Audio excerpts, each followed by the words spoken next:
Medyo nangamba ako kasi yung may ibang mga kaibigan natin sa Senado, gusto daw i-scrap, itanggal yung AKAP.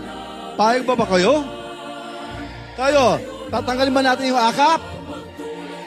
O, ano sabihin natin sa mga senador? Tatanggalin ba natin? Alam niyo, nakakatuwa yung AKAP dahil biglang sumulpot yan, wala naman sa NEP, wala naman sa DSWD budget, wala man lang sa wishlist nila, biglang sumulpot nung nakaraang taon at matapos yun, tinatanong ng lahat, ano ba talaga yung programang yan? Ang tupad maliwanag na cash for work, may trabaho.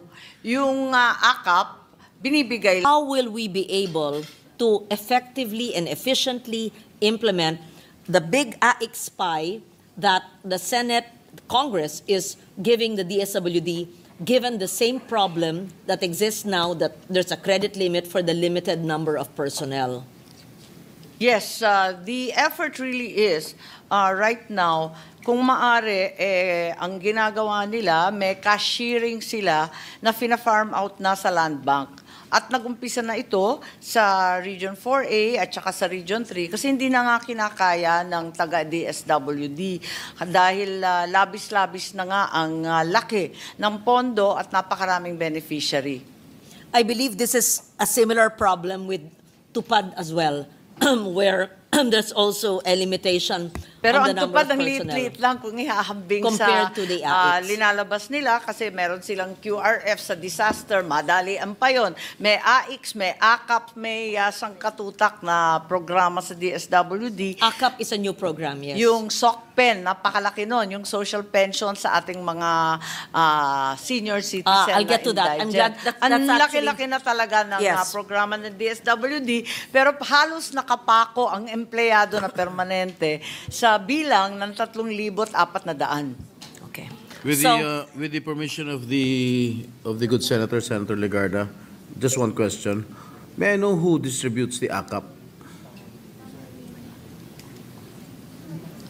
Ang DSWD ang siyang nagdi-distribute ng AKAP. Personally? Hindi na, nabasa ko na. Pareho rin lang ng iba't ibang programa kapag may listahan, susundan nila katulad ng SLP, ng AIX at iba't iba pa. Who goes to the venue? Because no senators go to the venue. Ang atin mga social worker at yung mga empleyado ng DSWD na mga paymaster. Who else? Maraming sumasama na politiko, nakikita naman po natin. Okay. Thank you for your answer, Senator Marcos. Would you like a more specific answer to that? Yeah. Okay. If you may. If you wish to do so. AKAP is a new initiative, yes. You mentioned about what are the programs, just so that it's on the record, what are the programs of the DSWD? I am familiar with the AIX, which has AIX for scholarships, for burial assistance, for livelihood assistance, financial assistance during disasters. And we have the Sustainable Livelihood Program. May I clarify, can the AIX be used for partially damaged and totally damaged homes? Because I tried to look at the programs of the DSWD. Yes, or certainly. even the SHUD. The It AIX can be utilized for disasters. So victims of disasters can also access AIX and use it for food, for medicine, for educational assistance, and also for houses. Although the previous program for partially and totally damaged houses is now under NHA. I know that even referring to victims of Typhoon Christine, there's really difficulty. Hirap na hirap ang mga nasalanta na walang yero, walang bubong. Cash assistance ang binibigay. Oo, hindi nila Pero alam sa ang lalapit. tagal-tagal. Ang Okay, tagal-tagal sinabi na talaga. nyo, sinagot na nyo yung tanong ko, ano pong ahensya ng gobyerno ang pinaka mabilis na lapitan sa mga nasalanta na walang bubong, nabutas ang bubong, o nawala ng bahay? Sa akin po tinatanong kung NHA ba, Shelter Assistance and SHUD pero hindi rin, LGSF ba pero mabagal rin yon, o DSWD. San ho Palagay sila ko, hihingi ng pangbili ng yero? Sa hunot dulo, DSWD pa rin ang pinakamabilis. Sa bagal natin, mas mabilis pa rin. Kasi kung mag-iintay ka dyan sa NHA, hahanapin pa nila ng pera. Pagkatapos kung yung NDRRMC, nagbibiroan kami, tapos na yung emergency, nag-aaral pa lang sila. So, at sasagutin ko, DSWD pa rin eh. Okay. From the time that when Christine happened 2 weeks ago, up to now, to 2 weeks, ganong kabilis po kung ang mga barangay ay nagbigay na po ng listahan ng nasalanta, partially damaged and damaged, what's the fastest time that we are able to provide housing assistance? And what is the maximum amount? Well, kapag kumpleto at buo yung listahan ng mga opisyal at na-verify ng mga lokal na mga social welfare, sa loob ng 1 linggo na bayaran sa Bicol yung mga nasalanta ng Typhoon Christine at nabigyan ng 10,000 kada isa. Sana ganun. Alam natin, at least in Region 4A At least sa and 6. Kamsur yun. Okay. Nagawa kagad. So, ang 1 linggo ay dapat batayan natin sa ating mga regional offices at provincial offices sa panahon na nabigyan na ng kompletong listahan. So, I'm putting it on record, it should be 7 days from the time that the complete lists are given, if the funds are available, because we have allocated it through amendments in an increased budget, and as long as the information is accurate and complete.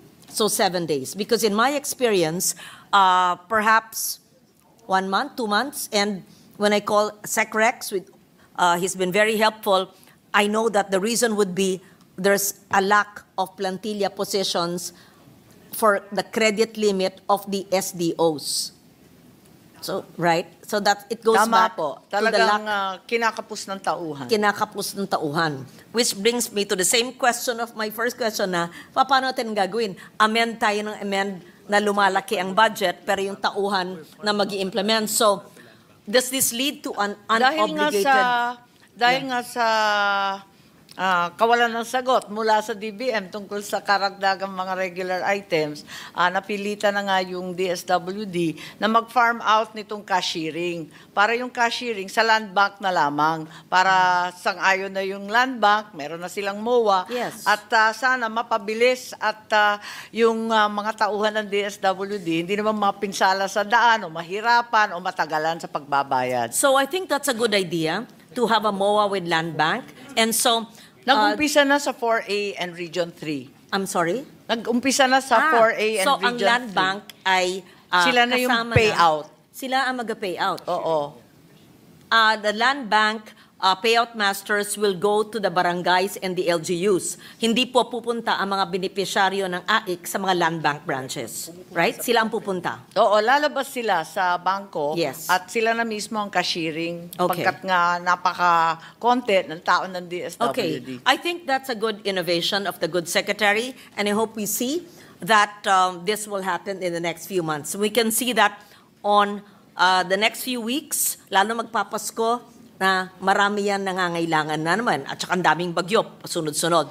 Ang AKAP ay parang AIC, parang SLP ay maaring puntahan. Anong kaibahan naman po ng AKAP sa AIC o pareho lang po?